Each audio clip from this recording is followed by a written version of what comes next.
What's up? Welcome in on another Hump Day edition of the Mike Arana Show. It is the 14th of January, 2026, right in the middle of an exciting week in the sports world. We've got golf back tomorrow. Man, I could tell you the guys I don't have money on at the Sony Open because it would be a shorter list and it feels like I've got money on other guys already in the Sony Open. Maybe we'll throw some of those out here. We've got some hockey to talk about. Got a little NBA to talk about, a lot of things to catch up on that we haven't been able to. And we're going to start looking at the College Football National Championship game, some X factors that we're looking for in that game. The meme of all memes that I saw today that we will share with you as well. Then, obviously, we'll get into some of the stuff for the divisional round. We'll settle what we're going to do with the Caleb Williams jersey situation with TJ. I think we've gotten somewhere with this. And we'll start our bets for divisional weekend with our touchdown trio, another interesting group that we've slapped together, and I need to have a conversation with the guy on the screen with me tonight, Vegas Mac. We'll get to the touchdown trio thing here in a little bit. What do you got going on there? You're doing the who was the coach that used to wear the mock turtlenecks all the time? Just slipped my mind. I don't know. I know. Yeah. see him too. The La Paloma got the La Paloma mock turtle. Yeah, I know. I can't think of who it is, but yeah, no, just it's one of those. It's kind of cool, not really warm enough. It's a good look for where we are. A balmy 73 down here in the valley today. It was kind of interesting. I'm kind of annoyed by it because the house temperature stayed above 70 degrees for most of the day, and at this time of year, that's not something I enjoy one bit whatsoever. Let's get through some headlines here, because there's a lot of stuff going on in the other sports, and I wanted to actually start somewhere, Mac, that I was not planning on starting, and that's in Arizona high school basketball.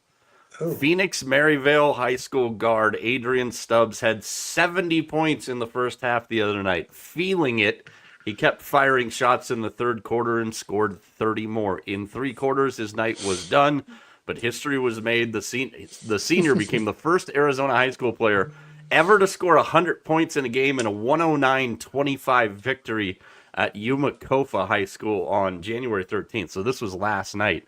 Head coach Jeremy Smith said he went insane. This box score is absolutely hilarious to me. Those of you that are familiar with the Arizona area, Umacofa, not exactly an athletic powerhouse, but then again, Maryvale, not exactly a school that's had a ton of success, but has had fantastic athletes. That is an Arizona State record, the first ball player in Arizona to score 100 points in a freaking game, man. And you know, it's funny, and this just kind of shows how just salty and ridiculous and sour people are. Like, the comments in this thing, well, he did it against D17 competition, and just like, first of all, idiots, could you score 100 points in 32 minutes? Probably not. No. He did it in 24 minutes, so even more impressive. And just give the kid a little bit of love. George McCormick of Fredonia High School held the Arizona State record from the 1965-66 season. He scored 75 points in a 1A game. Stubbs' goal was to break, before graduating, was to break Nico Mannion's, I think he's still playing in Italy now, a draft pick of the Warriors, 6A record of 57 points in a game. Stubbs had 56 in a game last season, his previous bets, before going bonkers on Tuesday. He actually missed 4 free throws in the first half of that game, Mac. He could have had it basically at halftime there. That box score is hilarious to me, though. Yeah, I mean, the fact that he scored 100, but then when you gave me the score, I was like, well, nobody else basically scored. I mean, the whole first half. Mm-hmm. This is when I got to see the film. I really want to see the film. Like, how is he getting these? Are these steals? I mean, I'm trying to look. I don't see a lot of threes. There's some threes. I do have some supporting info for you because I wondered the same thing. So as you can see, kind of from the box score, he did only hit 6 threes. Apparently, according to his coach, in that article I was just referring to, most of them were pull-up jumpers, kind of the mid-range delivery. Huh. So An All right. impressive shooting night. I don't care. Yeah. Again, you still have to put the ball in the basket. It's like just some of the comments, dude. I was like, I knew what they were gonna be, but like the kid scored 100 points in 24 minutes, man. I don't care who you're Right. playing against. Like you can't do that. No. I mean, kudos. I mean, it's kind of a cool thing. It's definitely weird though. The whole thing is kind of weird. Yeah, Like, I'll see if I can find some game film. I'm sure somebody yeah. down here in the valley has posted some videos of it. But let's get into some other headlines on a more national stage here. Almost as mind blowing as a kid scoring 100 points in a high school basketball game in 24 minutes. The Boston Red Sox have spent money in this offseason, finally agreeing to a 5-year deal worth $130 million with Ranger Suarez. So another arm for the Bo Sox and one of the best, if not the best, arm on the market headed to Boston. Your team spent some money for the first time, Vegas Mac. How do you feel? I'm still kind of dissecting this whole thing. It was a complete shock. Like, I'm checking all the time, trying to find as much information as I can on it. I did not hear his name mentioned once, not once in anything that I read about the Red Sneaky Sox. Red So, Sox. yeah, sneaky. I don't know. It kind of feels weird in a way because the whole thing with Bregman, how it went down, and now we're hearing how they kind of botched the whole thing with Bregman. Um, I told you at the beginning, I said I wasn't going to go crazy until it was all said and done. Uh, they wanted to get a number one or a number two. Basically, they got a number one. I would say Suarez probably fits that role more than Sonny Gray does. So we'll go with that. So you know they have now a pretty good core of pitchers. I mean, you got Crochet, you got Suarez, you got Sonny Gray, you got Bayo, um, Got you got Oviedo. Oviedo, you got the two young guys, and then gosh, I'm gonna forget who they gosh, I can't think of his name. I feel so bad. The guy that they from the Angels that was rehabbing last year, he's in the mix too. I can't think of his name.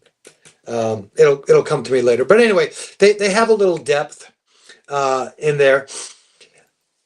I Here's where I worry. I worry that now that they have some depth, they're going to trade one of these younger pitchers, early or Tolles or Bayo, to go get a second baseman or a third baseman. That's where I think they're going.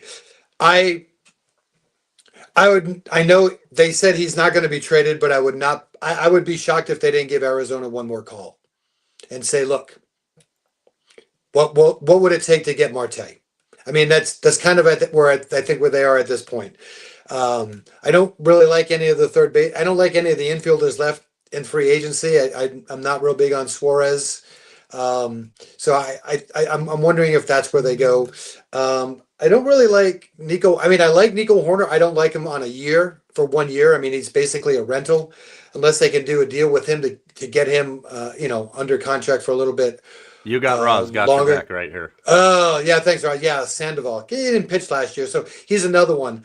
Um, She also, I mean, that, they also still with Cutter Crawford and Tanner Houck. I mhm, mean, and again, that's kind of what you were alluding to is like, yeah, okay, now what happens here? Because we know the one thing that the Red Sox have, two things in bountiful extents, if you will, for lack of a better term, a cornucopia of outfielders and young pitchers. So, yeah. and those are things I'm that a lot of teams still need. I'm not really big on trading the outfielders. I love Duran. That has bothered me all off season. I like the outfielders. I mean, you're not going to be surprised where I go with this, but I mean, I think with Contreras, I mean, I think Casas would be expendable, but I don't know how much they would be with him. The other one is Yoshida. Cora, I think he loves Yoshida. Your boy. Yeah, I know, but it's just like he's the DH. But I don't think that that's a necessity. You have those four outfielders. You just kind of rotate them into the equation, and then as a DH. But again, he's owed lots of money. He hasn't had great numbers. They, I don't think they're done. I'll put it that way, and I'll wait till they're actually done till I give my final. It's been frustrating, but this helps a little bit. I think this helps soothe a little bit of the Bregman thing. Yeah, and you brought up Nico Horner, and anybody that's familiar with the sports media business knows this guy. I'm going to reference it here, but legend, Hall of Famer, Mike North. He put out this tweet this morning, and I thought it was kind of interesting. So you signed Bregman, speaking of the Cubs, but you're Hmm. willing to give up Horner because he'll be a free agent after 26. The guy won a Gold Glove, hit 297 during the season. In the playoffs, really the only guy who showed up hitting 429. Great ball player, and now you want him gone because, as we've heard, and we mentioned this a little bit last night, the Giants in on Nico Horner and possibly making a move there. Also in Brendan Donovan, and you talked about the infielders left and the free agents left. Brendan Donovan and Nico Horner are guys that you're not going to get free agent wise, but might be the best outfield or infielders that are actually kind of available. Urban Yeah. Rod's checking in. What's up, guys? Hey, I mean, I don't know who else the Cardinals would want from the Red Sox. I mean, they've already taken I was most gonna of the say farm system.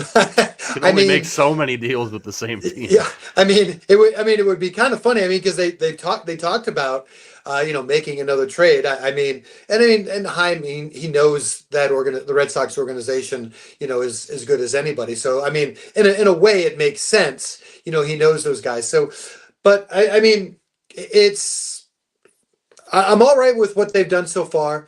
Um, I like the steps that they've made. Now I just have to see what the finishing touches are going to be, and then I'll give you my full report card. About 15 minutes from now, top of the hour, we'll get into the X Factors and some early notes on the College Football National Championship. About 20 minutes after that, we'll get into the NFL divisional round. Some questions that we have. What makes a great game a great game? A touchdown trio that we're going to drop for you for this weekend. All kinds of fun stuff. Again, feel free to comment along if you're watching along. Follow us on all of our social channels at Mike Arana Show, everywhere but Snapchat, because we're not 12 and Snapchat sucks as we look towards the divisional round this weekend. The 49ers are not ruling out Fred Warner against the Seahawks. One day after his 21-day practice window opened, San Francisco 49ers linebacker Fred Warner made it clear Wednesday he hasn't ruled out returning from a fractured and dislocated right ankle as soon as Saturday night. On Tuesday, when the Niners opened Warner's practice window, Kyle Shanahan said it was opened with an eye towards a return for the NFC Championship game should the Niners beat the Seahawks in the divisional round. This is interesting, and according to Warner, speaking to the local media, they're taking it day by day. And I wonder one of two things here. Anybody that's got a pulse right now has seen the videos of him moving on the practice field, and he's not on the side field the entire time, and it looks like he's close and ready to go. You lose your emotional leader last week in George Kittle for basically the rest of this year and pretty much most of next year. I wonder if the Niners are going to put Fred Warner in uniform, whether they know he's going to play or not on Saturday night, as a piece of a little bit of internal motivation for a team that, we talk about it all the time, Mac. Nothing you can throw at this team is something they haven't seen. Hmm. But how many times can you get kicked in the balls in the same season before you can't stand up anymore? I wonder if Fred Right. Warner will be put in uniform as a probably not going to touch the field, but let's see if this charges our guys up. Yeah, absolutely. I mean, I think that's fine, and you know, um, um, Probably made the phone call at this point. no joke. Maybe he can get you, a third down here or there. Maybe he can get you a couple of plays here and there. It doesn't have to be, um, you know, like he is normally, almost every defensive down. So, maybe you can find a spot for him here and there.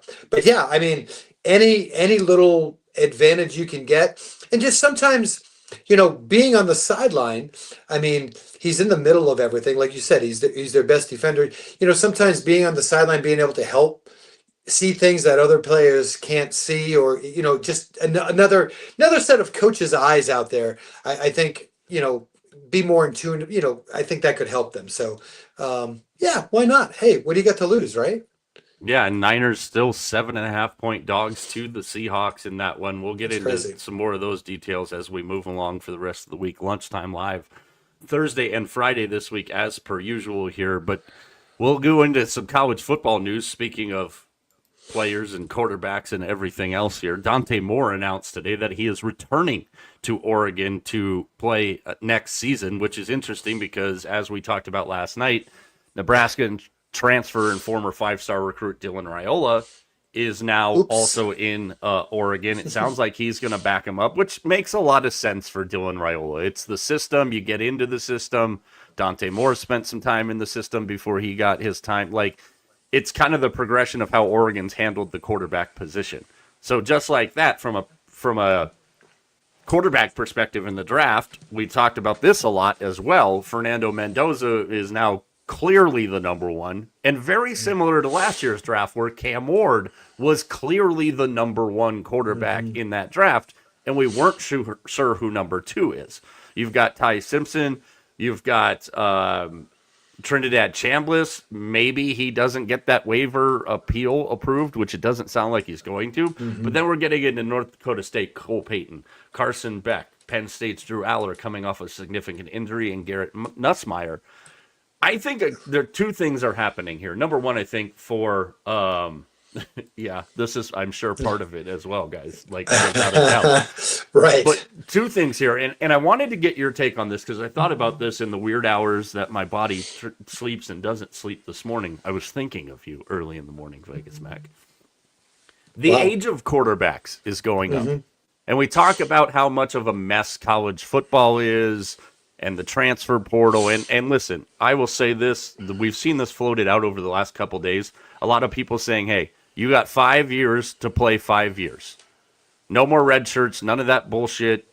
You can only transfer one time in that 5 years, or you have to sit out unless your coach takes another job. I am all for that. At the same time, I'm also for this because Dante Moore, and I'll use Brendan Sorsby, and we the thing about NIL and the way we're paying college athletes now that makes it hard for everybody is you don't get to see what these guys make. So people throw out numbers, but the number that's been thrown out for Brendan Sorsby, who's going to be the new quarterback at Texas Tech next year, $5 million, which is about a rookie contract in the NFL. So I think this is a good thing. It's the right call by Dante Moore, who definitely needs some more time. But I also think overall, we're going to have less bust quarterbacks in the NFL because a lot of these guys are staying because it is financially worth their while. What do you think about that? I mean, I think it's after watching him in the last game against Indiana, I was like, I don't think he's ready. He's a young kid still. I think they said like 18 games or so that he's actually been the starting quarterback.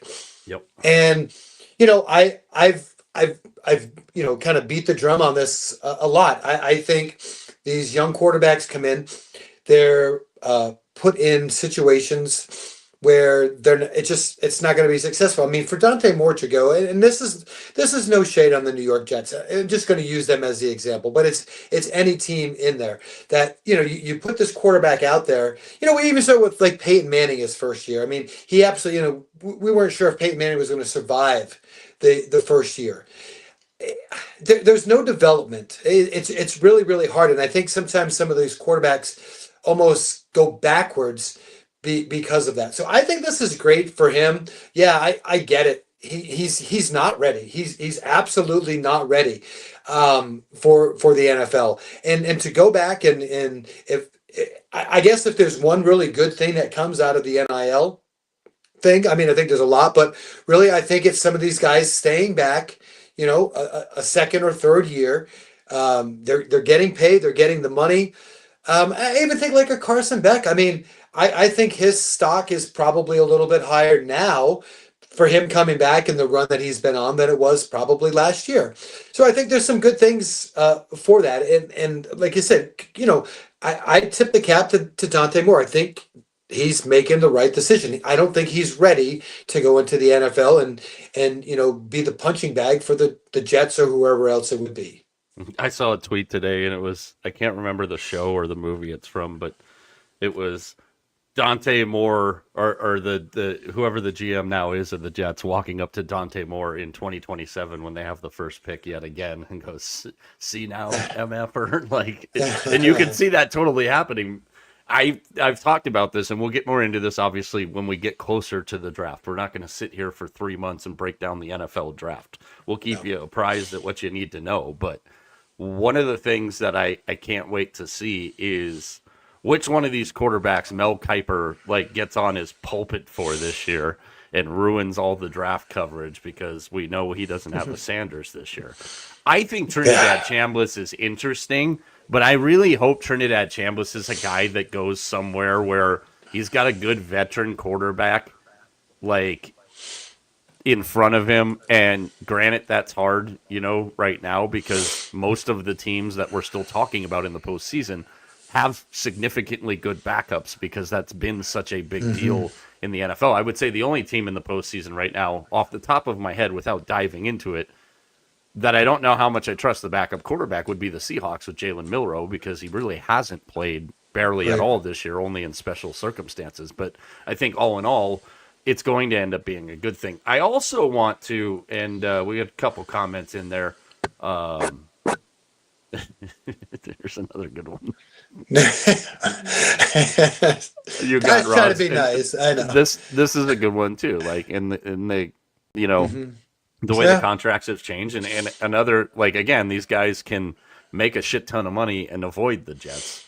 And Cody's just off the reservation right now with this one. We don't have anything to say about the Rangers. There's nothing to say about the Rangers. Nothing's changed in that regard. I want to talk about your Celtics here, Mac. Yeah, I've been telling you this for weeks, and we just haven't had time to get into it. But I think a lot of people are sleeping on this Boston team. 24-15, third in the Eastern Conference right now, and I think they're in a very, very dangerous position. I was listening to Bill Simmons' podcast this morning, and somebody had brought up an interesting point to Bill, and it really made sense when I heard it because I remember this very, very well. The Celtics team right now reminds me a lot of the 2004 Kings. That was Peja's team, if you remember, right? Because Weber was hurt. They were playing really good. Peja was playing out of his friggin' mind. And Kings fans were like, when Webb comes back, this is really going to work. And we know, we just talked about Fred Warner and how ridiculously impressive it is that there's even a chance he could play this weekend. Same thing with Jason Tatum, and word is that his progress is moving along very nicely. I think the thing that people aren't thinking about here is number one, if JT comes back, it is going to be insanely late in the season, and they probably will have him on some sort of pitch clock. So I don't think that that's as big of a play as it maybe was with that 2004 Kings team. The Celtics team right now reminds me a lot of the Warriors team, ironically, that beat them a few years back for the Warriors' most recent championship. Kind of forgotten about most of the season. They got some guys back late in the season. They treaded water, and the Celtics team is doing that way better. And I think the thing that we're forgetting about in the East, the Celtics in their current form are a really bad matchup for the Knicks. They don't match up very well. The Knicks don't in defending the Celtics players. The other thing here, and it's taken a while to get to this point, and it's taken a while, and I know you're going to have thoughts on this, for Celtics fans to get this to the point. Anthony Simons is really, really turned into a very nice player because they found the proper role for him. And I think the thing that people are forgetting, that Boston team right now, I have a small bet on Jaylen Brown to win MVP. It pays a lot of money. It was not even a coffee. I think it's a possibility, depending on how this goes. But this Celtics team has guys up and down this roster, whether they played a ton or not, that have been on deep runs. And the longer they hang around the spot that they're at, if they can sustain this, I think the Celtics winning the East is something I would take very seriously this far into the season. I think I've seen enough to know they're going to be there. Yeah, this is actually the most fun I've had watching the Celtics in a couple of years. And I know that's kind of weird because in a couple of years ago they won a championship. But Brad is amazing. That's all I can say. I still say I want Brad to run the Red Sox because he's that good. But Neemias Queta is a guy that probably a lot of people don't know. This dude is almost like a double every night. I mean, he's getting you 10 rebounds. He's averaging around that 8 or 9 points per game. I'm telling you right now, and I've said this before, I think they might have gotten the steal of the draft in Hugo Gonzalez. He is a young kid. He's phenomenal. He's got a lot of growth yet, but he's so much fun. But it's guys like like Luca Garza. I watch him like I have to. I'll be honest with you. Never really watched him that much in Minnesota, but he has just come in. He is an offensive rebounding machine. Mhm. I think the thing about the Celtics is that there's no like in essence big dog, if you will. Like they're just like it's a coach's dream. The they're playing the roles that Missoula wants him to play. And that's the thing. Hauser comes off the bench or he starts, he lights it up. Pritchard is Pritchard. Simons has come in and he's done his job. Some nights it's you see Baylor Shireman gets in there. Other times it's Walsh.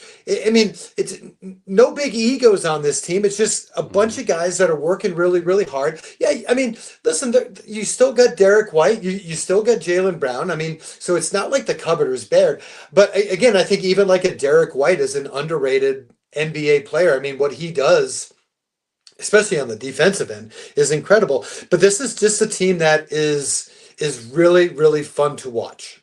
Yeah, and you get that sense that they're galvanized together, and they know, hey, we're not expected to do much, and we're gonna fly under the radar, and we're gonna get kind of be overlooked by a lot of teams, and they're playing to exactly that, and we know what it is with the Celtics, and part of the critique of the Celtics over the last couple of years is they shoot so many damn threes. Well, when you're at 36% on 42 attempts a game, that's Mm-hmm. 45 points you're getting from the 3-point line every night. I mean, Mm-hmm. you are who you are and you do what you do. And I think they're a team that at plus 500 to win the East right now.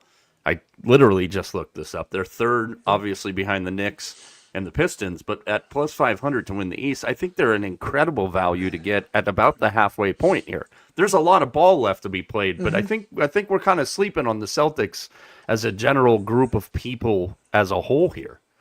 And I said a little bit yesterday. Missoula's a little quirky. When he took over, I had a lot of questions about it because it seemed like it was too big for him. But I mean, I think it would be too big for just about anybody. The situation he was put in there after Adoka had left, and you're surrounded by this superstar team. That was a lot to ask, and he's come out on that. I mean, I absolutely love him as a coach. He watch him work the game, watch him work the timeouts, and we know with Hmm. the NBA it's kind of weird, but I mean, he's comical is what he is, and that was before his interview the other night. He's a really Yeah. good coach. He's a really smart guy. I've kind of done a little digging on him to go back and see him as a player. Smart, heady player. His Celtics are in good shape. They really are. Yeah, they absolutely are. Normally on Wednesdays, this is where we get into a little bit of hockey, but we're going to kind of blow through that tonight. I do have a couple of things here. Number one, the most interesting thing in hockey tonight: Buffalo is beating Philadelphia 3-1 in Buffalo. If you haven't seen any of the uh, additional content that the NHL and on TNT has been putting out about Biz's trip to Buffalo, you need to check it out. Gosh. Also, you're going to want to probably watch the show tonight because Biz is between the benches tonight on the broadcast, kicking Razor out of his spot tonight. Razor didn't take too kindly to that, and Biz has said some things about the Sabres that he was getting his balls busted for. If Buffalo ends up holding on to this lead here, and they've now just made it 4-1, Biz is getting paddled by Razor on the post game show. So Oh my make sure you're gosh. watching that one. Paul Bissonnette is Charles Barkley for broadcasting and hockey, and I don't think that crew with the NHL on TNT uh, gets enough credit for what they do, and that's been fantastic. Speaking of other things in hockey, the Rangers are playing at home, so I'm sure you can fill in the rest of this sentence, but it is 6-0 with 6:37 left in the second there. Buffalo again up 4-1. Seattle and Jersey tied at 2. Let's get into the college football national championship game when Monday will be here before you know it. And this was the best thing I saw on the internet today. There's your matchup of your two quarterbacks in the national championship game. I That's don't pretty know good. who that's worse for. Is it worse for Carson Beck or is it worse for Fernando I don't. Mendoza? I mean, I'm not really sure here, but you know, That's pretty good. we've talked about this a lot, Mac, and Hmm. as we get a little closer to the game, we can obviously dive more full into it right now. But this Indiana team, every time I see a new stat about them, I think I'm starting to take them for granted. Largest point differentials for a single season in the college football playoff era, currently with one game left. Indiana is at plus 473, which is better than 2018 Clemson, 2019 Ohio State, 2019 Clemson, 2021 Georgia, and they still have Hmm. another game to go. And it just kind of hammers down the fact, Mac, that Indiana is not beating teams; they're beating the living hell out of teams, and it's been it's insulting in the slowest possible answer too. I think that's the thing that's been lost on this all year is they're beating the hell out of teams. Hmm. 100 years of college football teams that scored 55 plus points and won that same game by 30 plus points in a single season 7 times. 1885 Princeton. I know you were at a lot of these games here in It's right. 1886 for Yale Yes. and 2025 Indiana. I mean, I don't think we can say it enough. I don't think it's been appreciated enough. I don't think Miami is getting a lot of credit for where they're at in this. As we get a little closer to Monday, what are you thinking before we get into some X factors here? Is the excitement level going up for you with this game on the horizon? Absolutely, because I I can't wait for the first quarter because you basically you have two titans, if you will, that are just going to go after each other in that first quarter, and I think that's you've got two teams that want to set the physical tone to this game, and it's hard to think that Most of us. I know Indiana like setting that physical tone, but that's who they are. I mean, they took an Oregon team that you love and is phenomenal, Yeah. and kind Beat of the hell out of them? they they did, and early and often, Yeah. and so this is like you know. In a lot of ways, Miami's like the biggest thing that I've heard so far is Miami, the size of Miami's defensive line versus the size of Indiana's offensive line. Miami's so much Hmm. bigger. About so it's like again, it's like it is. This is like a heavyweight bout. You know, the first quarter, who's gonna kind of deliver and get that first advantage? Because that's what we're going to be looking for. I'm sorry, man. You were in mid sentence, so I didn't want to It's interrupt all you. good. I'm going to put this back up because I feel like I really just want to say this because it's kind of mean and I should. Cody is a Notre Dame fan.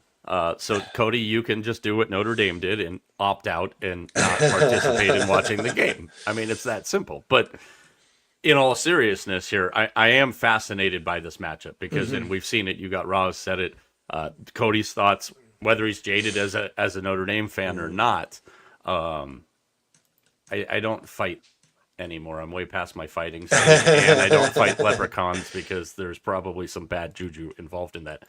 I think the fascinating thing about this game to me is we know Indiana's going to travel well. They've traveled well everywhere. Why wouldn't they? This is the season of all dreams.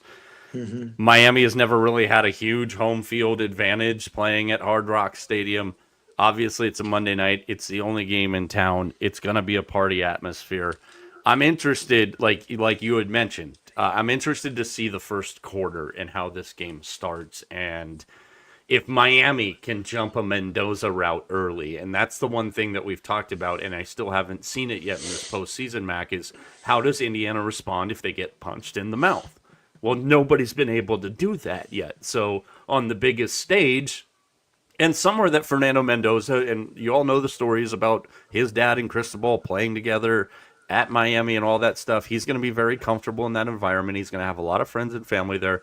I'm really fascinated to see the beginning of this game because could you imagine if Mendoza has a route jumped, a la how Indiana jumped Dante Moore to start last week's game, what happens to that Indiana team at that point? Because we haven't seen that. I I don't. I mean, I don't think it would affect them. I'll be honest with you. I I think that Indiana has gone the whole year, and it's kind of like this is how we're going to play football.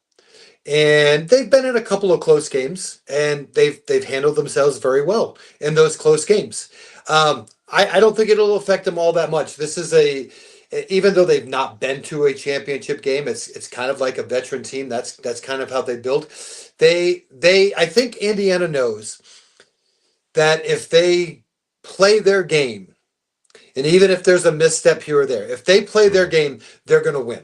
I truly think that that's the attitude that Indiana has. So even if they got down 7-0, I don't think it would affect them because I really truly think, yeah, you kind of saw it a little bit like in the Oregon game. Yeah, they took the lead, but then Oregon came right back.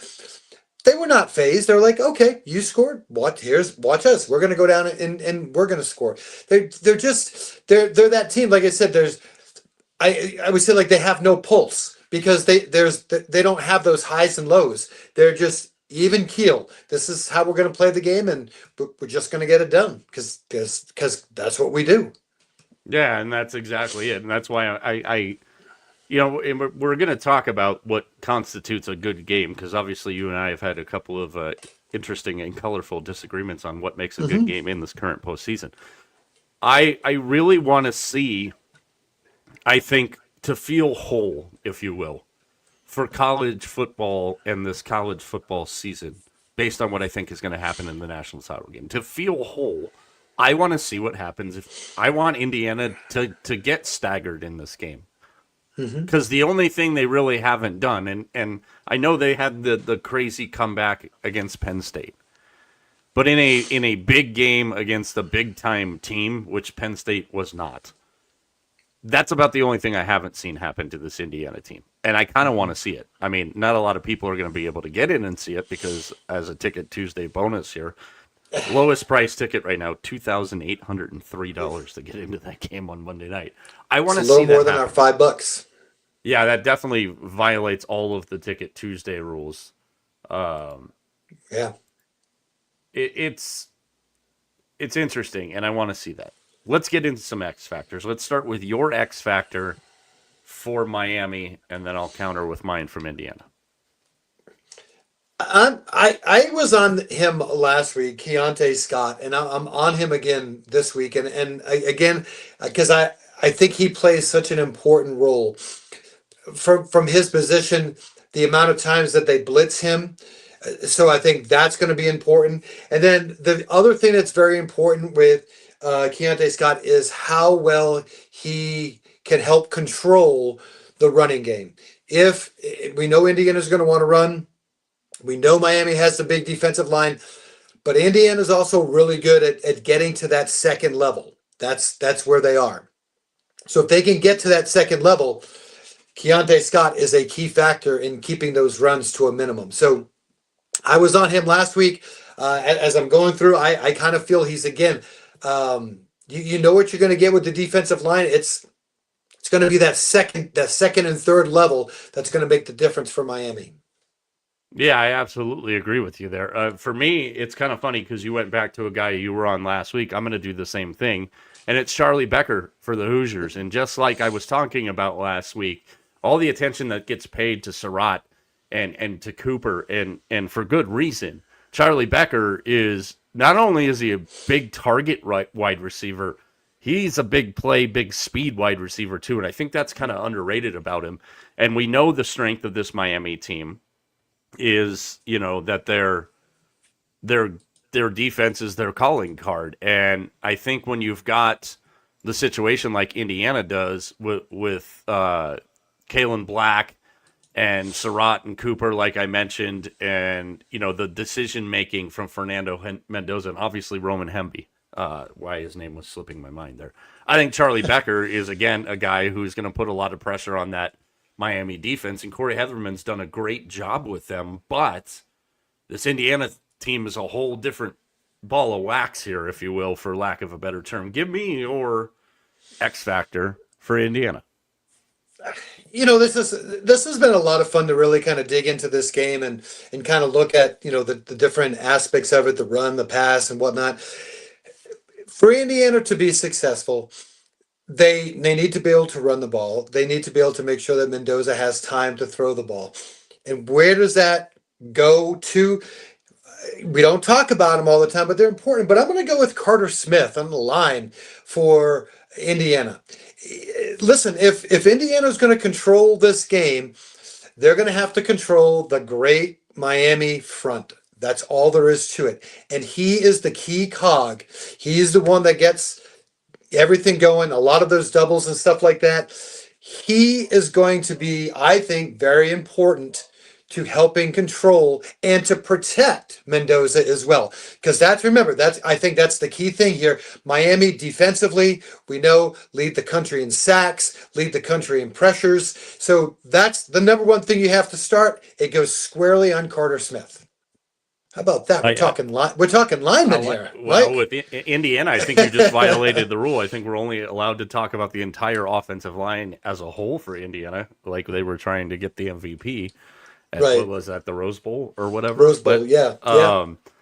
Mine's a guy who's never been in best friends with a game clock.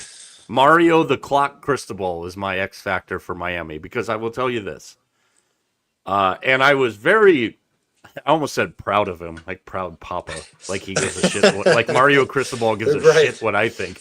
But you saw that play when Beck scored at the end of the Fiesta Bowl, and the one coach came running up to him from behind, gave him the big old bear hug, and Mario basically pushed him off like, hey, you idiot, it's not over yet. There's still 21 seconds. I thought that was fascinating because we know that Mario Cristobal is not the best clock manager, especially late in games. And I think if Indiana struggles with that defense of Miami, and this game is kind of a close game, I'm very interested to see how he handles the final 4 minutes of the first half and those early parts of the third quarter. And if this game comes down to a coaching battle of wits here between the head coaches, I'm not saying anything against Mario Cristobal, that he's not a good football coach. He obviously, he absolutely is. But I wonder if this game gets close, if we see a famous Cristobal clock gaff in this game. So he is my X factor for Miami. Now, Mac, you won't be on with us before this game because your last show of the week is today. Do you want to make a prediction for the national championship game, the current spread on it? If I can get back to the right screen here. I know it was floating around 8.5. I think it's still there. I just want to. Yep, it's still there. So 8.5 over under 47.5. I absolutely do. As I look at this, it seems like what one team does, the other team is kind of the good at it as well. I'll kind of give you an example. I think one of the things that Miami does is in their passing game, it's not a deep vertical game. It's a short game. It's a lot of short passes, a lot of screens.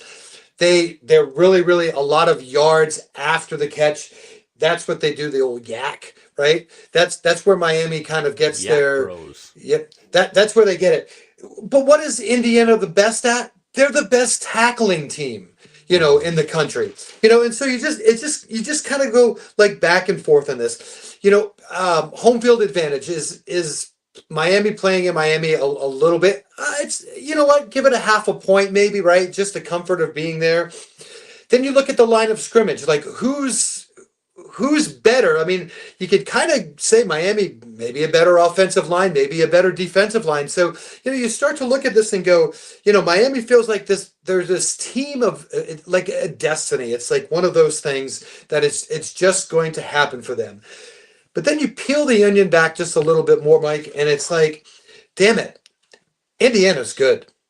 I mean, Indiana's really good. You look at their wide receivers. I mean, they've got multiple guys that can catch the ball. They've got a really good offensive line. They're solid defensively. Their coaching staff is by any stretch one of the best in the country. And listen, you can say all you want about Indiana. Well, they haven't played a close game and this, that, and the other thing. Well, you know Mm-hmm. why? Because they're so freaking good. This is a Mm-hmm. team, like I said, they're check their heart rate, it doesn't go up. So with all that being said, I, I think Indiana's the better team. Um, my biggest question is, can Miami score 17 or 20 points? Would that be enough? Would they, you asked me that question last week, as well. And that's what I kind of looked at. Like, can Miami get to 20? I mean, that's offensively, they haven't gotten there. They've been averaging about like 14, 17 points from an offensive standpoint. Their defense has gotten them some. I think Indiana is just a better team.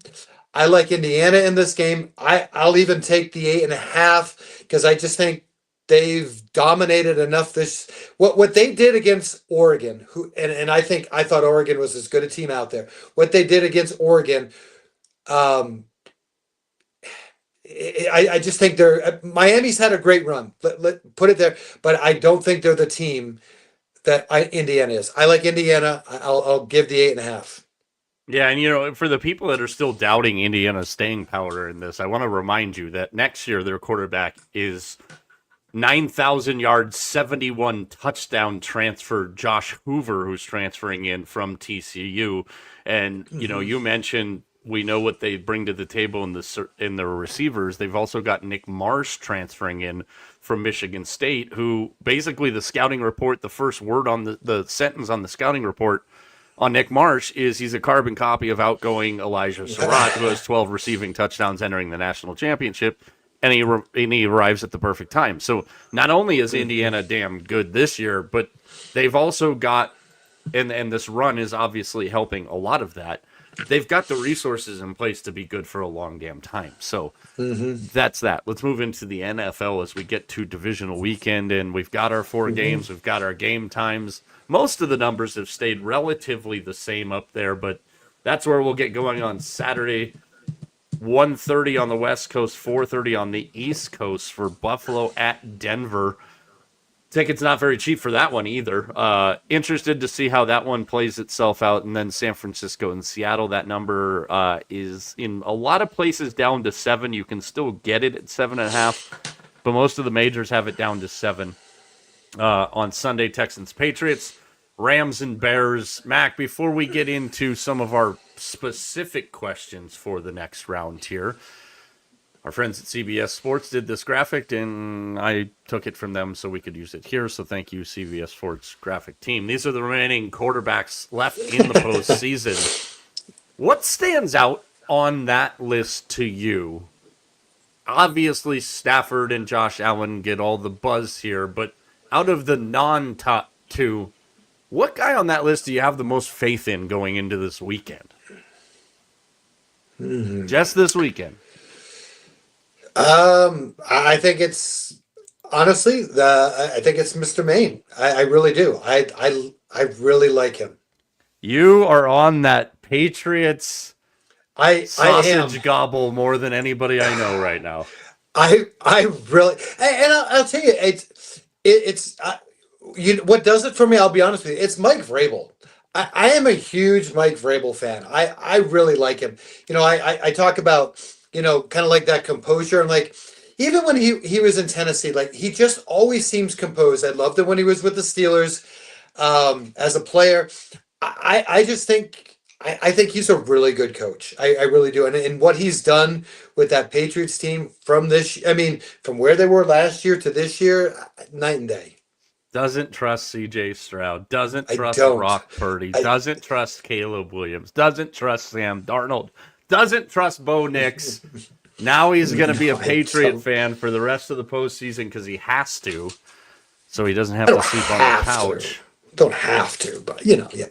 Interested though. I mean, and it goes to show, like, can the 2 veterans on that list find their way to the Bay and face each other in the Super Bowl? I think that would be a very compelling Super Bowl. Rams and Bills. I think it would be fantastic. Everybody in the Bay Area would absolutely be rooting for the Bills because the last thing Niner fans want is the Niners to have to watch the Rams win the Super Bowl on their field also.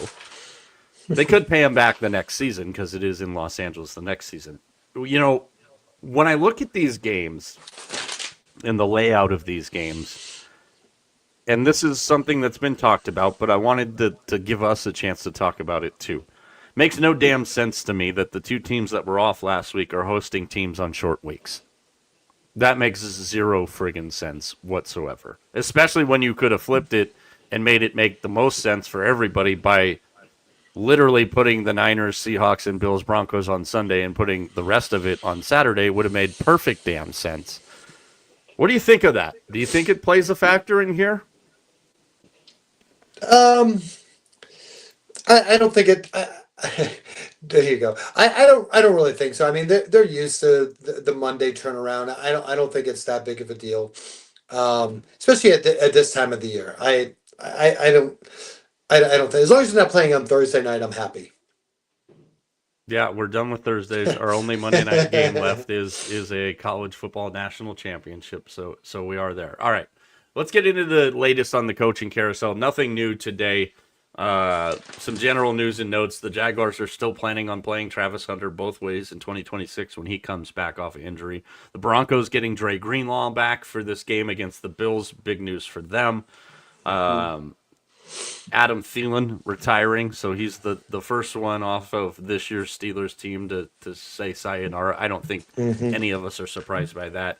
And Art Rooney II dismissed the idea today of a rebuild under the new head coach of the Steelers. Kind of interesting. I think it'll be very interesting. I think that's a job, and likely Baltimore, I would say also, two jobs that don't get filled until after the Super Bowl. I think these two teams are going to take that much time to make sure that they get the right guy because they're two teams that haven't had to do this in almost 2 decades now. So I can understand that point, and I think Mike McCarthy ends up in one of these two jobs. I really do. It makes a lot of sense to Pittsburgh as far as certain things that Pittsburgh wants. If you're looking for the next 19-year coach, I don't know if McCarthy's your guy. What'd you make of Art Rooney II's comments today? I loved it. I mean, I was still kind of this morning kind of getting over the whole Tomlin thing. I mean, I know I've been saying I wanted him fired for years, but I mean, still, I mean, I get the impact that he's had there. I was really excited. I like, you know, he said the things that you want to hear as a fan. I don't want to be around for a rebuild. What? It's kind of a waste.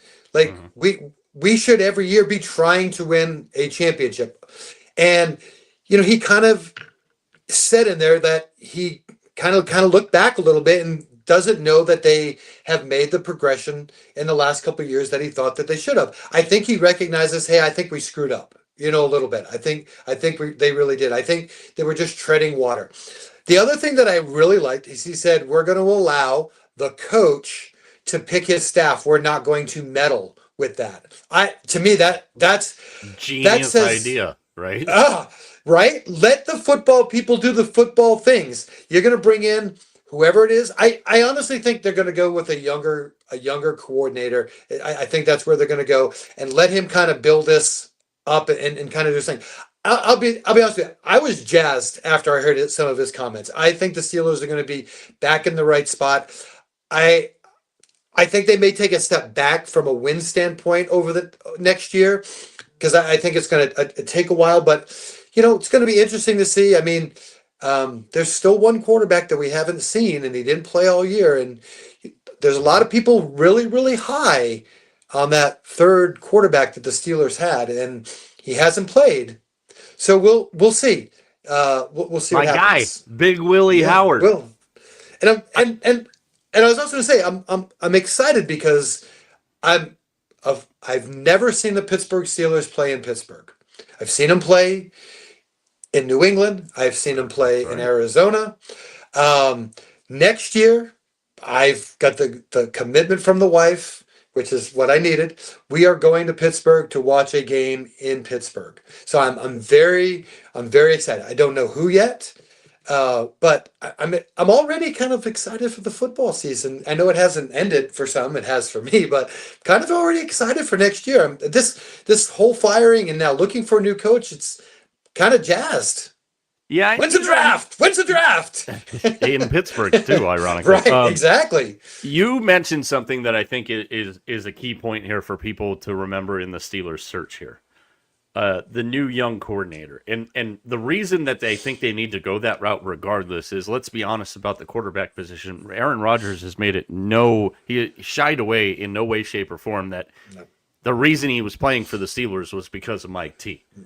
Right. I still think the door is not completely closed on Aaron Rodgers really taking it to another level of Favre and playing for the Vikings. I'm interested to see how that whole thing shakes itself out.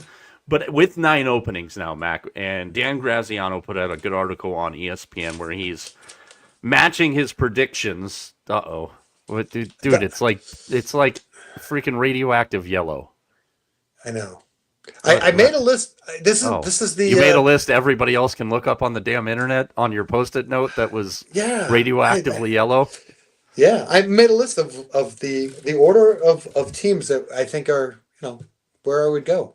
TV if they want to hire me. All right, Here we go.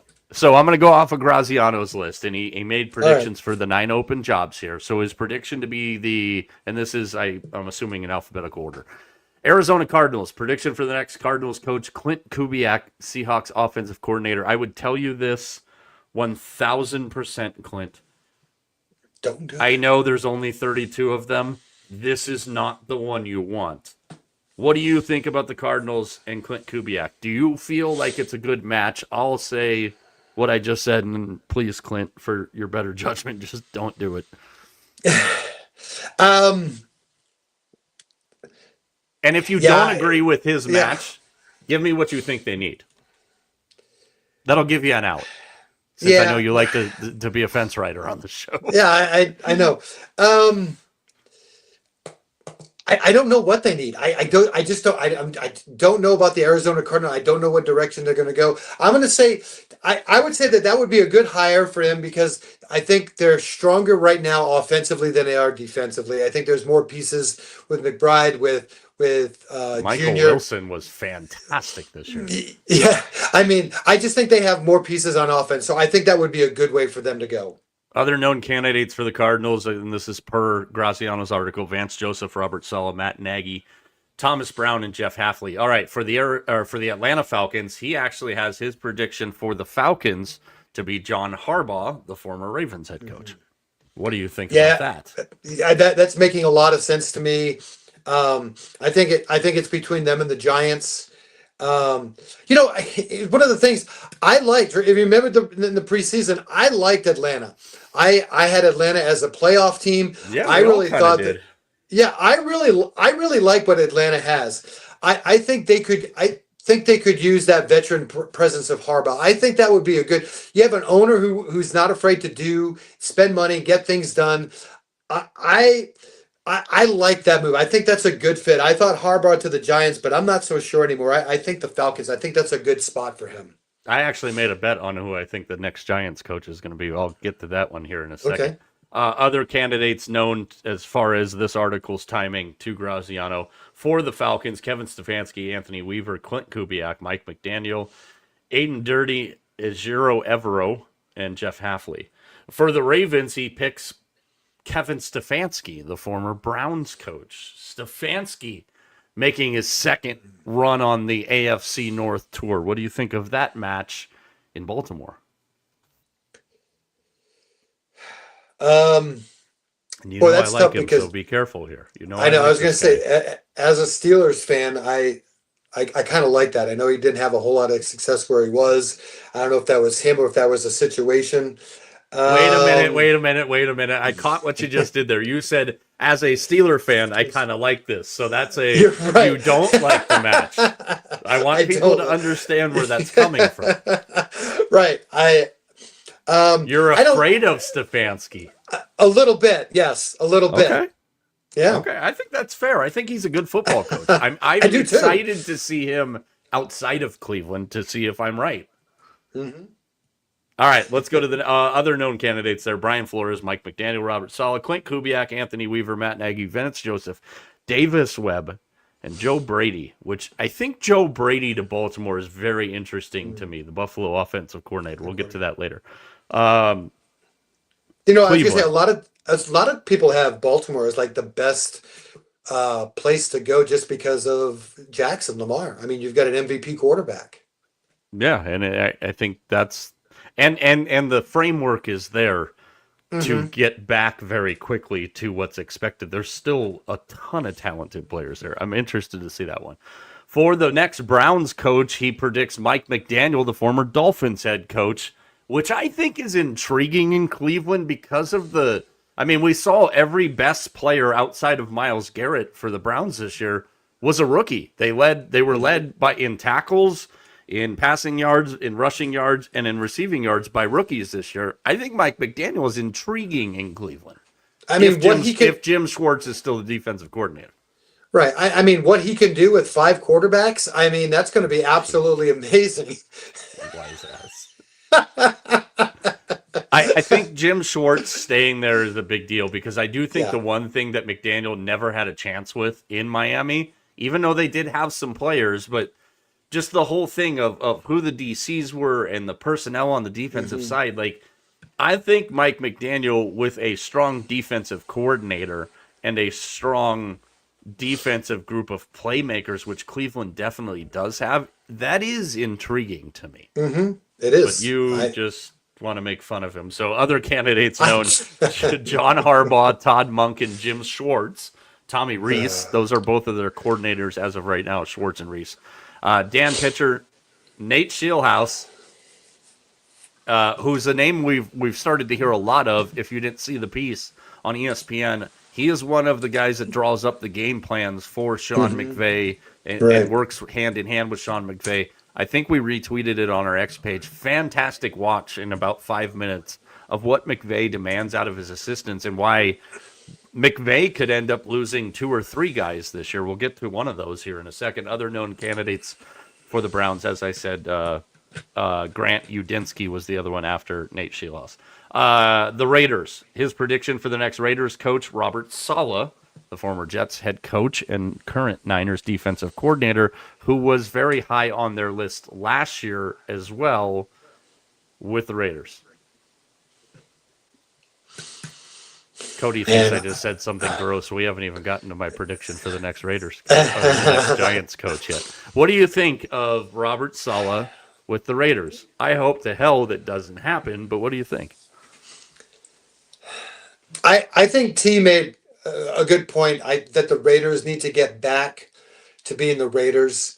Vertical game. I think they're going to lean towards somebody more on the offensive side than instead of Salah. I think they need to go from they when they've been successful, they've had coaches who are more offensive minded than defensive minded. I think that I would lean with them more towards a defensive coach. Yeah, I just hope it's not Robert Saleh. And I'm interested to I see mean, how Robert's. offensive coach. Yeah, Oh yeah, I'm yeah. interested to see how the Raiders handle this. I'm also interested to see how Robert Saleh handles this because I think he's going to be Hmm. very picky in where he goes. And I'm off the top of my head because we saw this the last time when Robert Saleh was highly coveted. The Browns wanted him bad. He decided to stay in San Francisco, thought they were going to get a chance to finish the job. They didn't finish the job. They lost the Super Bowl. He takes the Jets job. Hmm. I right now can tell you one place I can absolutely see him being a head coach, but it's not going to happen until next year. Tampa Bay, when they blow out Todd Bowles. I think Yeah. Robert Saleh is going to be that kind of selective because of what he's already dealt with. And I think T kind of hit this last night, and I know we both agreed with him. The Raiders are not any different than the Jets situation, and Saleh's not going to put himself Right. back in one of those situations. Other No. guys in the mix for the Raiders: Vance Joseph, Davis Webb, Matt Nagy, Clint Kubiak, Mike LaFleur, Kevin Stefanski, and Ejiro Evero. If you're not familiar with him, defensive coordinator of the Panthers. Prediction for the Miami Dolphins from Dan Graziano for their next head coach. This one's way out of left field. Yeah. Chris Shula, the defensive coordinator of the Los Angeles Rams. Oof. Well, boy, that would be some shoes to fill, wouldn't it? Like, could you do that? I mean, man, oh man. that would be kind of a fun story. I don't see that though. Chris Shula will be a head coach next year. It will not be in Miami. I can promise you that. I know. I know he's very high on the Steelers list. Very high. He fits the. That's I know they exactly said. where I think he ends up because he fits the mold. He Yeah, fits I mean, exactly what you would think the Steelers would be looking for. I mean, I know that's one of the things that they talked about in the conference today. That not necessarily. I mean, they've gone the young defensive coordinator route the last couple of times. They said they don't necessarily need to go that way, but that I mean, there's a lot of smoke already for that. Yeah, and the other thing to keep in mind here that Graziano points out in this article is the Dolphins' job opened very late here. I know all the talk is Harbaugh and Tomlin. Well, the Dolphins' job was the one that opened kind of sandwiched in the middle there. So other known candidates right now, he lists John Harbaugh, Kevin Stefanski, Clint Kubiak, whose name is up again, and Robert Saleh. Would that not be funny if the Dolphins go to back-to-back Niner coordinators for their head coaching job? Be. Now we get to the New York Giants, who are trying to replace Brian Dable. Dan Graziano's prediction for who replaces Brian Dable is a guy I've also made a bet on to replace Brian Dable, and that is Packers defensive coordinator Jeff Hafley, because I don't think I can see the Giants closing the deal on Harbaugh. What do you think about Jeff Hafley going to New York with the pieces that he has to work with already on that defense, which they can just add to in the offseason? I just wonder. I think why I thought Harbaugh would be such a good fit for the Giants is I wonder if they want to get some. I think the Giants are going to look for somebody who's already been a head coach. I think that's what they need. To me, I don't think they're going to try to take a risk on somebody because I think that the feeling with the Giants is they have something special there. They have some good, they have a nice core on the offense and on the defense. I think they're going to bring in somebody, I'll just call him a more mature head coach for that spot. I think it's fair. I can understand that. Other guys, John Harbaugh, Kevin Stefanski, Mike Kafka, who I think that ship has already sailed. Steve Spagnuolo, I think that ship sailed. Lou Anarumo is a little intriguing to me. Antonio Pierce, I don't know what the hell they're thinking. Mike McCarthy, Raheem Morris, and Vance Joseph. So obviously a wide net for the Giants. But we've talked about this a lot, and I do think the Giants' job is the best open job because of Neighbors and Scat and Dart and Carter and Thibodeau. You've got pieces there that are cornerstone pieces to kind of move forward with. Second from finally, the Pittsburgh Steelers. And as he writes here, Dan Graziano, to the extent that they have a, quote, type is tough to say since they've only had 3 head coaches since 1969. But the Steelers do tend to go young. Tomlin was 34. Noel was 38. His prediction for the next coach of the Steelers, which I don't agree with, another one I've already made a bet on, his prediction is Jesse Minter, the defensive coordinator for the Chargers, who is technically 42.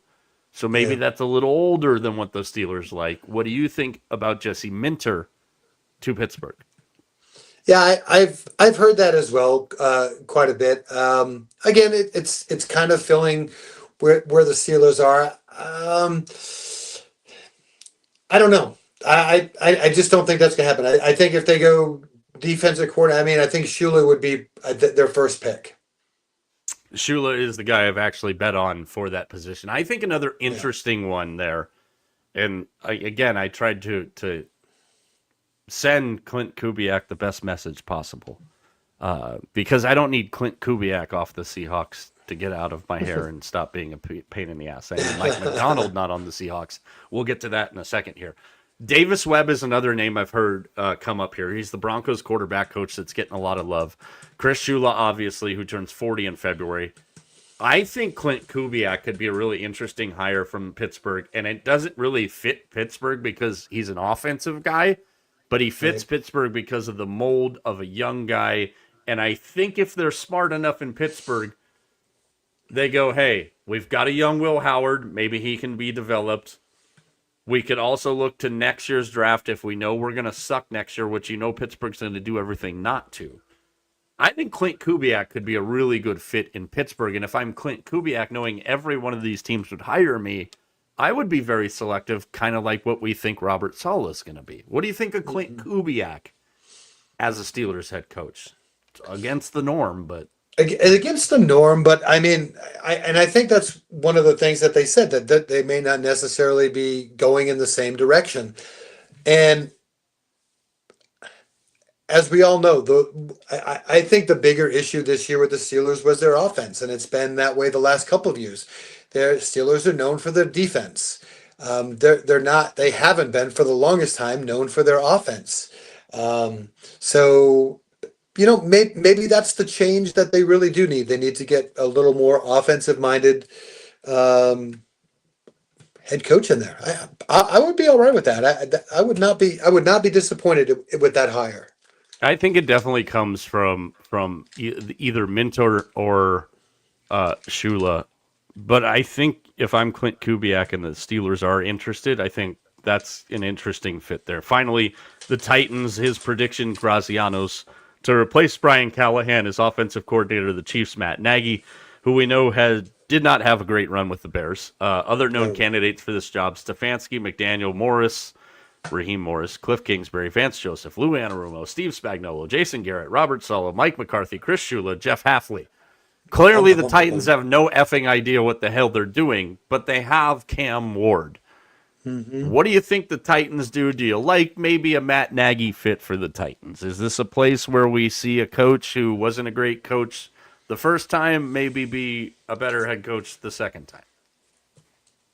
I think this is along the same line as the Giants. I think it would benefit them to have somebody who's got some experience in there for that team because they're so young. I think I would look at more of an offensive coach for Tennessee. I think that's where they would lie, but somebody who's got a little more experience. They need like a hard-nosed veteran coach, like a guy like Mike Vrabel. I think would be Yeah, yeah. I perfect think fit they for the Titans. think they're kicking themselves in the can for that one The dumbest over damn and thing in over. the world. All right, let's get into a couple of our things here before we get up on out of here. About 15 minutes from now, we'll get into our touchdown trio. We'll drop that play for you. We'll also settle what we're going to do with TJ's jersey situation as well. But let's get into the matchups of divisional weekend. For those of you that have been sleeping under a rock, there you go again. Most of the spreads are still accurate. Of course, check your local book. Feel free to comment along. If you got predictions, drop them in here. Who do you think's advancing to championship weekend in the NFL? What is your favorite matchup of the 4 matchups that we get on divisional weekend? Vegas Mac, you tell me which game you cannot wait to see. Because last week the game you said you couldn't wait to see was the worst damn game of the weekend. Yeah. I talked a little bit about this yesterday. I am interested in the Bills and the Broncos. I said it last night. I think this is my upset special for the week, if you want to call it that. Um, I just Josh Allen throwing the ball to Josh Allen, running the ball with Josh Allen right, Josh Allen left.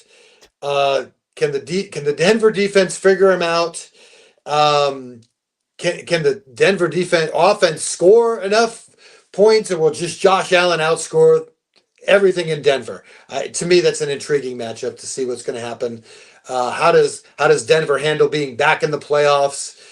Sean Payton's going to do everything he can to stop Josh Allen, but you can only hope to contain him. Hold on, I got to find a game now since you just took mine. Sorry. No, I'm very intrigued by that one. But honestly, for me, the one that I'm really looking forward to, obviously for personal reasons, is Niners Seahawks. Right. Because right. I think the wife will be very disappointed on Saturday night. Ooh. I said that as she was walking out the door, and she's telling me to read between the lines because I ran out of beer here as we're finishing the show. So shout out to the wifey for that one. It's Rams and Bears for me. Because I think a lot of people are just assuming, because of how bad the Bears defense has been for the majority of this year, that when you've got Devontae Adams and you've got Puka Nacua and you've got Kyron Williams and 77 tight ends and your coach wears capris and he's the coolest guy on the sideline, that the Rams are just going to blow out the Bears. And there's two things about this Bears team that we've talked about a lot this year that people aren't putting a whole lot of stock into. Number one, this is a Rams team we've seen struggle immensely on special teams this year. and at certain times be very prone to turn the ball over. Chicago forces a lot of turnovers.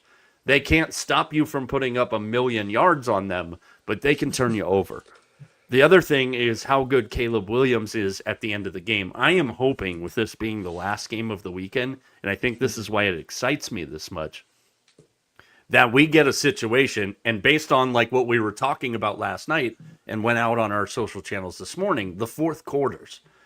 Well, if Caleb Williams keeps doing what he does in fourth quarters and Matthew Stafford is Matthew Stafford, we could have a 30-point fourth quarter in this game with 4 lead changes is what I can see, especially because it's going to be 19 friggin' degrees in Chicago, which I think neutralizes a team with a veteran quarterback in Matt Stafford, neutralizes a guy in Devontae Adams who's been dealing with hamstring issues most of the season here, and slows down the track, which makes that game so interesting to me on Sunday night, without a shadow of a doubt there. 3.5, the spread on that one. 48.5 right now is your over-under. It's a little surprising to me. The cheapest ticket of the weekend is Texans and Patriots. The most expensive ticket of the weekend is actually Niners and Seahawks, then Bills Broncos, then Rams Bears. That Niners Seahawks ticket as low as $500 to get in the building right now. Let's move on to the biggest questions we have in divisional round, Mac, and I'll let you start because mine is 2 within the same game. So what's your biggest question looking at the divisional round with our 8 combatants? Well, I'm actually going back to the game that you just talked about, and my biggest question is what's going to win out, the Rams' consistency or the Chicago Bears' explosiveness? What is going to win out? I mean, and that's kind of how I kind of talked about yesterday about this game. Like Chicago gets off to bad starts.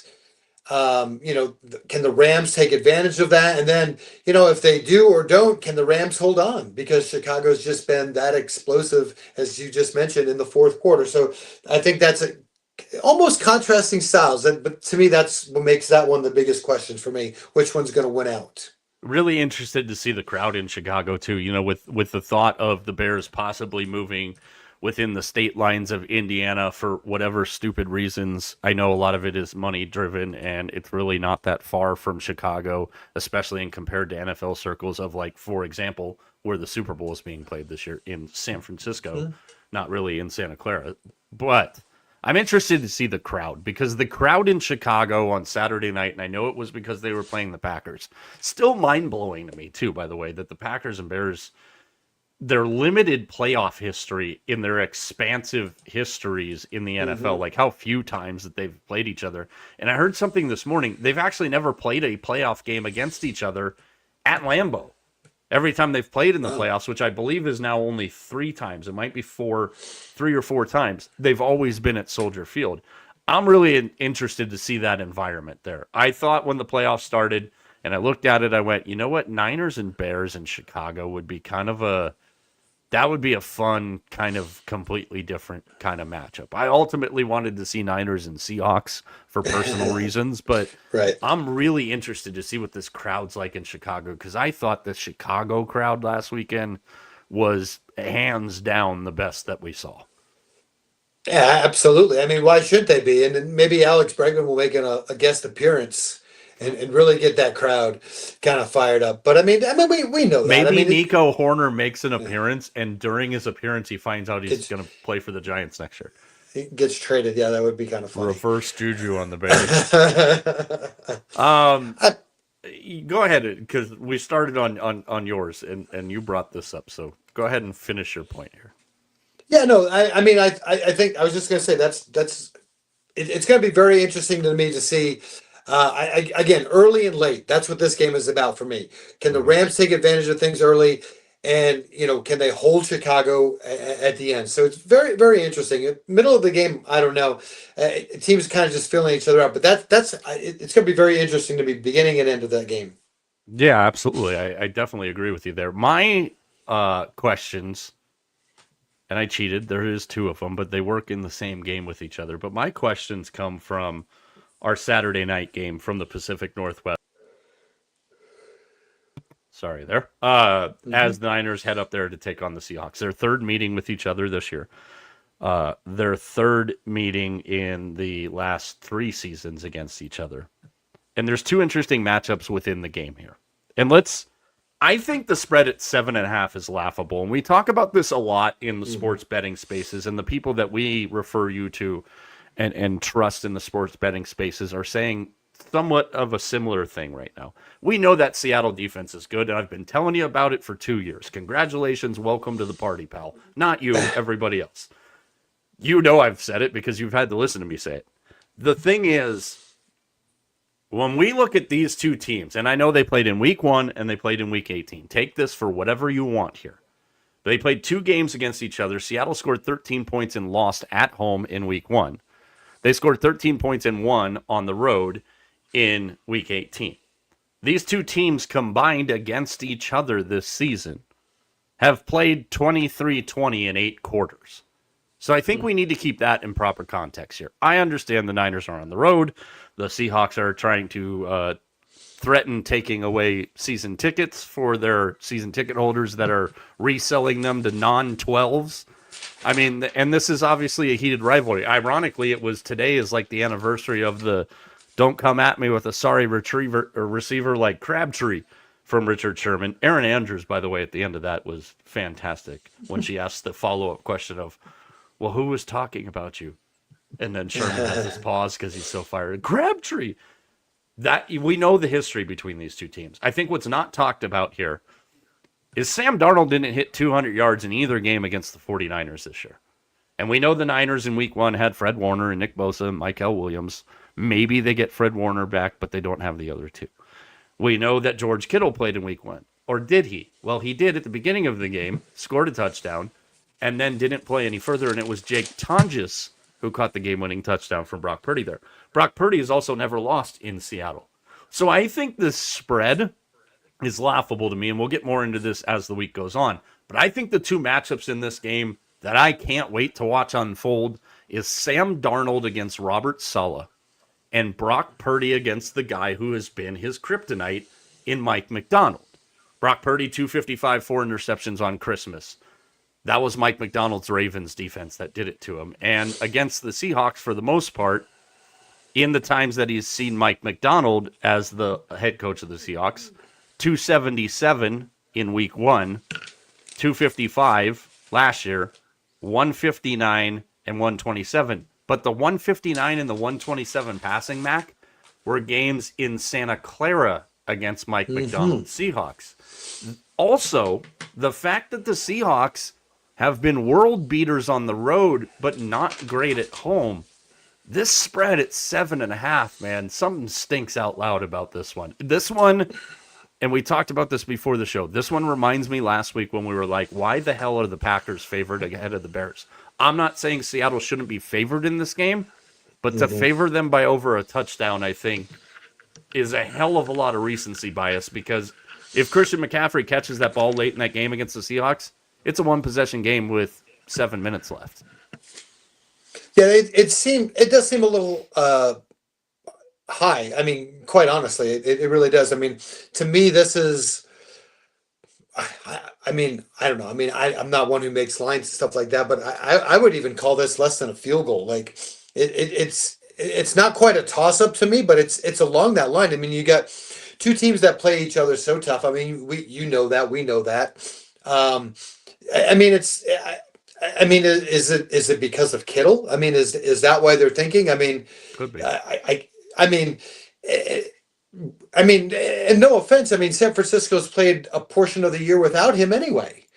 So I mean, that it seems a little high. I mean, again, I told you my concerns is as well as San Francisco has played. I mean, at some point, I just feel like, is it enough is enough? Like it ends up catching up with you at some point, you know, and this may be, but this is exactly the kind of game that I honestly think that San Francisco goes in and wins, because that's kind of how they've been all year. It's like when you really least expect them to win, you know, this is going to be a Brock Purdy 4 touchdown game, you know, that he threw, you know, it's going to be one of those kind of things. Yeah, and you know, I think the other part of this that's kind of interesting here is again, it's Sam Darnold against Robert Saleh, and we know the Niners are shorthanded.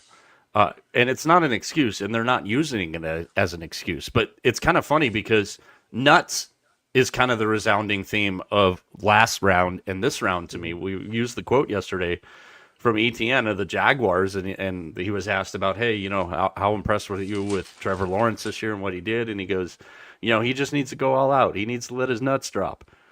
Then on San Francisco's side, it's how many times can you get kicked in the nuts severely enough before you can't stand up anymore. So nuts is a thing, and I think it could be the Kittle thing. I think a fair line for this game, honestly, if we're not looking at recency bias and we're taking everything into account, I would still probably favor the Seahawks by 4.5, 5.5, somewhere in that range, because I could see it being one of those situations where maybe the Niners get a late touchdown to cut it, but they have to get an onside kick or one first down and the game's over, so it's like 20-14 kind of game. I think the 7.5 is ridiculous, but I could see the Seahawks by winning by a little bit more than a field goal. But I think the matchup of Darnold versus Saleh's defense that even undermined has made the right plays at the right time, going even back to that Chicago game, is the matchup here more than it might be Brock Purdy against Mike McDonald, because Brock Purdy has Kyle Shanahan drawing up plays for him, and we know what that gets you. Right, exactly. So yeah, I mean, like I said, this is going to be a good game. There is no doubt about it. This is going to be fun. When you get divisional teams playing each other, they know each other so well. And it's. I mean, unfortunately, I think this is going to come down to which quarterback, Donald or Purdy, makes the fewest mistakes. I think this is the kind of game where it's a quarterback mistake that's going to be the difference in this game. I wanted to get into this, and maybe we'll get into this in a little more detail. We've got only a couple minutes left here. We're going to drop our touchdown trio for you. We were going to talk about, because it was supposed to be all three of us tonight, we're adapting on the fly here. Audible's at the line of scrimmage here. Yeah. But what constitutes a great game? Because last night we talked about a lot of these fourth quarters and this chaos that we're seeing late in games, and how incredible that is, and how it makes the games fun to watch. And you and I were on way different sides of thinking or expressing our thoughts on the Miami-Texas A&M game to start the college football playoff. I would say that you would say the Steelers game and the Miami-Texas A&M game, and then the two cupcake blowouts in the first round, you would say those were all bad games. What constitutes a good game to you? Like, are there elements in that was a great game that always have to be there? And maybe I'll start here just to give it an example. And the other thing I asked you guys about, and again, we'll go more into detail in this next week, but like, what was the best game you can remember off the top of your head ever being at in person? For me, it was when the Niners closed Candlestick Park. I was there with my dad. My dad obviously made me the sports fan that I was, with us being able to go to games when I was a kid. He wanted to take me to the final game at Candlestick, and it was incredible. And then Navarro Bowman happened. The Niners went to the playoffs. That game had high drama. It had, holy shit, oh my God, I can't believe that. Those of you that remember the game I'm referring to, Navarro Bowman let a onside kick go right through the wickets late in that game. So, like, it had the signature play that I'll remember. It had the roller coaster of emotions, the up and down, and it was a good game. It wasn't like a 50-40 game. Both teams were scoring. Both teams were making stops. Like, so to me, that's the best game I've ever been at in person. That was the one that stood out right away. What makes a good game to you? Especially you, because I've been wondering this since we had our Miami-Texas A&M conversation. All right. So the best game that I've ever been to, I mean, there's two that stand out. I was at the game. This would probably be my second one, I would say. When UConn finally got to the Final Four, they were playing up in Phoenix. They beat Gonzaga, and yes. They had been so close so many times, and they finally broke through. So from a personal standpoint, that was that was good. The best game I've ever been to was Game 3 between the Red Sox and the Indians. Indians. They were the Indians. They weren't the Guardians. It was in the playoffs. It was the last game I ever went to with my grandpa. The Indians had won the previous year, swept the Red Sox. They came in, and that was the Indians team. I mean, that's when they were stacked, And the Red Sox got down 2-0. And so they had to win game three. And it was a Saturday afternoon, 3-3 going into the sixth inning, and Brian Daubach hit a 3-run home run. Daubach. And yeah, and the Red Sox ended up winning it 9-3. And it was, like I said, it was game three. So the series was 2-1. They hadn't won anything, still Cleveland was it, but that got the ball rolling for the next night. And the Red Sox won that one. And then, I don't know if you remember, but that was the game five. The Troy O'Leary grand slam. Pedro comes in and pitches 6 no-hit innings in relief. And the Red Sox ended up beating the Indians. I have never seen Fenway. I have been to Fenway Park and been to literally hundreds of games of Fenway Park. I have never been to Fenway Park and had been fearing for my life because I thought it was going to fall apart. It was literally shaking back and forth. I was like, and we were on the lower level. I'm like, I think the whole thing is going to fall apart. I'm like, this might be the last game ever at Fenway Park. So, I mean, that was my favorite game. I think what constitutes to me a good game is a game that you don't think is going to be a good game. I mean, I really do. Like, we're going into like Monday. Like, to me, I don't. It's almost too much hype to live up to that. I think it's one of those that you're kind of just watching, and all of a sudden you're like, oh man, like I've seen 2 or 3 like really good plays. It's like little individual things that to me that's what makes a really good game, and I like it to be close. I don't like it not 0-0 close. Although pitching, I think it's the problem is. See, I that's think what gets me about you. That's where it doesn't make any sense to me. You love a good pitcher's duel, but a 10-3 football game, you're like, hell no. But see, I think that's where the sport is different. Like you get me to a baseball game that's 0-0, and you got 2 guys, pitching their guts out. Like to me, I'm just like, that's great. Like I bring your own guts. Hashtag Dabo. Right. I mean, I'll take that over like, a lot of runs being scored. A lot of runs being scored, you're like, yeah, okay. So I really just think it kind of depends on the sport as well. So yeah, we need to go into this a little bit more, but I think it's sport specific. It really is, because a 0-0 baseball game to me is different than a 0-0 football game. Yeah, no, absolutely. And I definitely want to get the 3 of us involved in that, and definitely get the listeners and the followers and the watchers, whatever.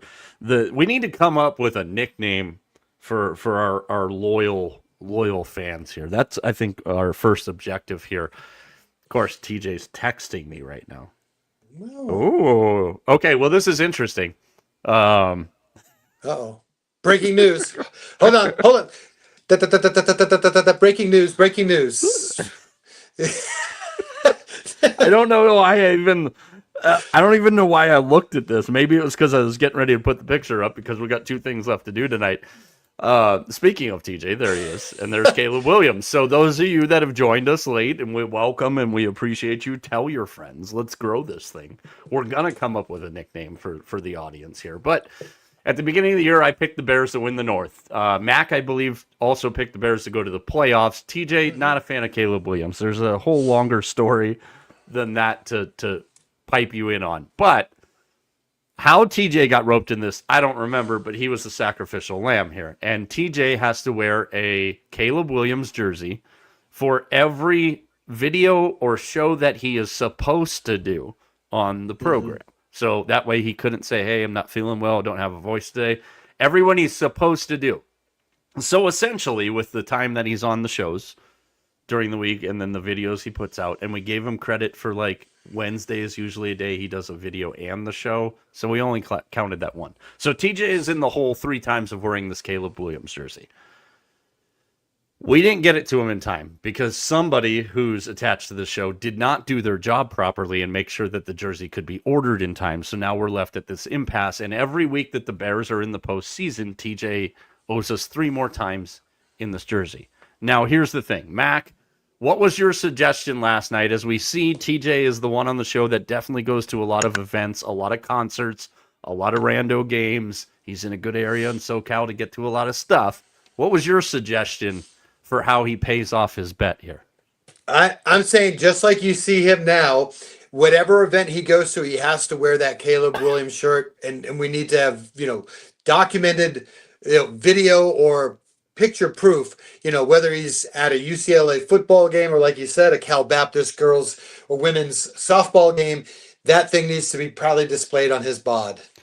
Two things here. Number one, the guy who's straight mean mugging T from 2 rows back right over his head there, I find hilarious in this. Number two, so what you're saying is TJ, because TJ is the one on the show that goes to the most public events, not always sports, but the most public events. So TJ is at the Hollywood Bowl to see Nate Bargatze. He's got to wear a Caleb Williams orange jersey because we are going to get him the most obnoxious one out there. So he's got to wear it. All right. He goes to the Arrowhead Pond and he sees the Chief, Eric Church. He's got to wear the Caleb Williams jersey? Got to wear the Caleb. Yep, absolutely. Something else that TJ loves to do, he loves to go on long art walks and up-and-coming artists that paint by the beach. If he does that, he has to wear the Caleb Williams jersey, and we need somebody to film him doing that. Absolutely. He enjoys nice slacks and a long walk on the beach. I literally know that because the last time I saw him, I thought we were making like a couples walk down the beach. That's a different story for a different day. All right. I like your suggestion here. Well, here's the update, though. Uh-oh. And I don't want to say that I'm okay with this, so let's hash this out here. So, I know I owe you that doesn't matter. I called in a favor with one of my Bears fan friends. Said, all good, can't wait to hear. Supposedly, her dad has an OCW, overrated Caleb Williams jersey, will advise. So TJ's saying he might be able to borrow one here, Mac, which obviously saves me and you about $155. But what I'm worried about is if he gets to borrow one, it's not an obnoxious orange one, and he only has to wear it doing the show and doing videos for the show. So do you think we take the sacrifice of buying the jersey so he has to publicly wear it, which we know is officially 6 times? And we need to put a time frame on this. Like, I want to see him. He likes to go to a lot of Angels rando middle of the week games in the summertime. Like, I want to see him on a Tuesday night at Angels Stadium as the only guy in like the left field section wearing an orange Caleb Williams jersey, and everybody's like, "Hey, look at this asshole out in the bleachers out here." Like, I think we should stay the course, even though it's at a higher expense for us, and use your plan. I kind of like it. I was going to say if he's going to, let's just go with it. I'm not even going to mention the other thing. It's got to be what if we found him one of their obnoxiously old throwback Caleb Williams? Or I think the orange better. Stands out like a sore thumb, though. It does. Okay. We can decide on the color, but I think we're on the right track. All right, I'm going to run this by him because TJ will be with me on Lunchtime Live tomorrow. Whether he gets to use his friend's dad's jersey or he has to do it our way, with his a minimum 6. If they advance the NFC title game, now he's 9 in the hole for us. If they go to the Super Bowl, that means he's 15 appearances in this jersey in the hole, and we need to put a time frame on it. I think that's the key. Absolutely. Getting him out to Angels Stadium on a rando Tuesday in a Caleb Williams, because we can't send him to a Ducks game in an orange Caleb Williams jersey. Yeah, because they'll just think, All right. Yeah. All right, let's get to the touchdown trio here because this is my bone to pick with you, and then we're up on out of here. So last weekend we started with a bang. We got the DeAndre Swift touchdown. Mac went with Drake May in a game where there was only 1 touchdown scored. And TJ went with Kenny Gainwell, and that was a pick we all liked at the time, but then Arthur Smith came to the building on Monday, and so did the Texans defense. So we're going to try again this week. I'm not going to say what I normally say when it's me and you guys both don't get one because that seems to never work. So we're just going to start over here. TJ's not with us tonight. And TJ, I can give him credit for this. He is fully diving into this whole Bears thing. And that's why I want to be fair with the Caleb Williams jersey thing because he's really diving into this. Because TJ, his pick to score a touchdown this weekend is Caleb Williams, the quarterback of the Chicago Bears on Sunday night against the Rams. Okay, don't clip this part. Don't let him hear this part. But I'm telling you, I think if the Raiders have another bad year, I think he's going to become a Bears fan. Oh Jesus! Why would somebody voluntarily do that to them? He's going to have the shirt. I think he likes Caleb. I really do. Ask him I mean, he's tomorrow. already going to have the jersey. That's I a good know. point. Yeah. Yeah. All right. I'm going with, and I can't believe this, and there still is a book out there, and this is why we talk about this all the time. Make sure you have multiple books. Either way, the pricing on my guy this week, I think is fantastic right now. I don't think it's going to stay there. But you can still find plus money on my pick, another quarterback, Josh Allen, to score a touchdown this weekend. You can still get him at plus 100 on one particular site to score a touchdown. On the ones that don't have him at plus money, I've seen him as low as 105, 110, 115. I don't know how you can watch a Buffalo Bills playoff game against any defense that they're playing and not bet on Josh Allen to score a touchdown. So I'm going to go with Josh Allen. That gives us two quarterbacks. And then, Mac, it makes me ask you the question of this. Do you intentionally, every week when we do a touchdown trio, try and sabotage what we're doing? Because I saw your pick. I'm going to give you a chance to explain yourself here. But I'm trying to hit one of these damn things before the year's over, man, and we're running out of runway. Well, I here's the thing. A couple of things in this. Number Jesus. one, I think the Patriots are going to score some points. And the way the Patriots go, it's like it's never the obvious guy. It's always somebody kind of out there. And so that was part of my factor. The other thing is I knew T wasn't going to be on the show tonight, and I wanted to keep the streak of the butt going. So the best I could do was Keyshawn Booty. I thought we had one butt-free night, and here we are with Nope. a couple minutes left, and you had to work butt into the thing.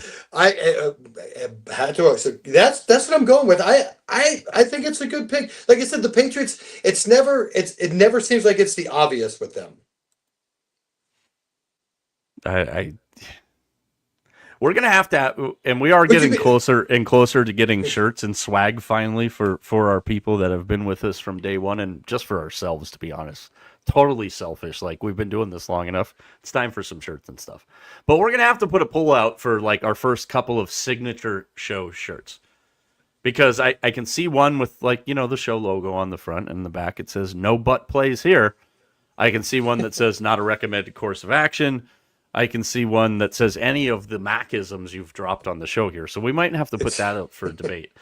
So Mac is going with Keyshawn Booty. And you guys that have followed us long enough, especially this season, know I was on a little bit of a booty love fest, if you will, for lack of a better term this year, because the connection between May and Booty was strong. Like, super strong. Well, Keyshawn Booty, and he has missed a little bit of time. He has not had a touchdown since Monday Night Football on December 1st against the Giants, where he had 4 catches on 5 targets for 35 yards and a touchdown. Since then, targets minimal, catches minimal. I'm really interested to see this game. One of the things that I was critiquing the most about the Texans' fantastic performance was how uncomfortable C.J. Stroud looked in the pocket. I'm really disappointed in this game for the fact, as a football fan, we could be watching, and it's most likely we're watching Nico Collins and Christian Gonzalez not play. But you're going with Keyshawn Booty, who hasn't scored a touchdown in over a month here. So when you put these three together, and remember, just like 5 for 500, it's a $5 bet here, man. We're not handicappers. We're not telling you these are locks. We never friggin' will. We win as many almost as we lose. So that being said, our touchdown trio this week, for a $5 bet, depending on where you take it, you're at about $37.71. I was able on this particular site to boost it to $49.11. So $5 bet. Josh Allen, Caleb Williams, Keyshawn Booty, $250.55 for a $5 bet. That's not a bad friggin' return. It's really not. Later this week, we're going to try the prop thing again. We sucked at that last week. Mac went 1-3. TJ and I went 1-4 each. We did go 4-2 in our super wild card play. We're going to roll that one out tomorrow on the show, on lunchtime live tomorrow, 11:30 on the West Coast, 2:30 on the East Coast. Me and T tomorrow. Friday, by myself, unsupervised, I will drop our 12 favorite player props for this week. But that's your touchdown trio. Keyshawn Booty is Mac's pick. Caleb Williams is TJ's pick, which is just worth it to try the bet just for general humor there, because he picked Caleb Williams.